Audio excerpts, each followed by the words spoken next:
அல்லாஹுவால் வழங்கப்பட்ட தீனுல் இஸ்லாம்.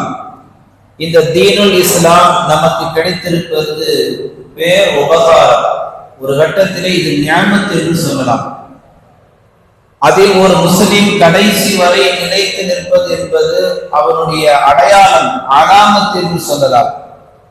அந்த வெற்றியை பெறுவதற்கு முன்னால், நியாமத் என்ற கனிமத்தை பெறுவதற்கு முன்னால், முஸ்லிமுடைய அலாமத்து அடையாளம் என்ற அந்த ஒரு அடைமொழியை பெறுவதற்கு முன்னால் சில சோதனைகள் மூமின்களுக்கு வரும்.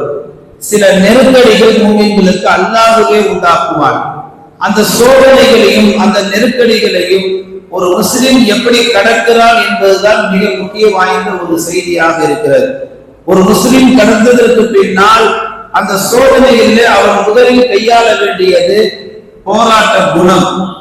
இந்த வாழ்க்கை என்பது அல்லாஹ்வால் தரப்பட்ட ஒரு நியமத்தாக இருந்தாலும், இந்த உலகத்திலே நாம் விடக்கூடிய கடைசி மூச்சு துன்யாவுடைய வாழ்க்கையாக இருந்தாலும் சரி, அது ஆகிரத்து சம்பந்தப்பட்ட செய்தியாக இருந்தாலும் சரி, அல்லது தீனுல் இஸ்லாத்திற்கு ஒரு இலக்கு ஏற்படுகிறது அல்லது ஒரு விதமான ஒரு நெருக்கடி உண்டாகிறது என்றாலும் சரி, நாம் எல்லா நிலையிலையும் போராட்ட எண்ணமுடைய மூமின்களாக வாழ பழகிக் கொண்டால், இது போன்ற நெருக்கடியான காலங்களில் நாம் யாரையும் விழிப்புணர்வுபடுத்த தேவையில்லை.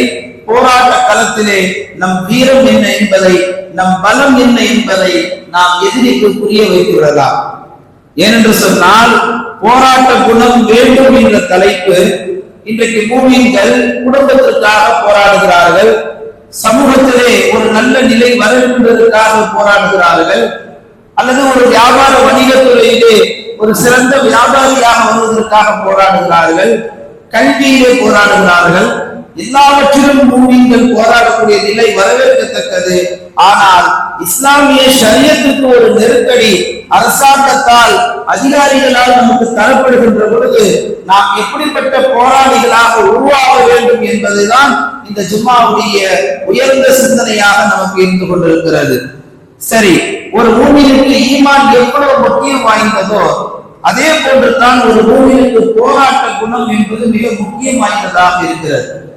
எந்த மூமினிடத்துல போய் நீங்கள் உங்களிடத்தில் ஆக சிறந்தது என்ன என்று கேட்டால், அந்த மூமின் சொல்லக்கூடிய ஒரு உயர்தரமான பதில் தெரியுமா?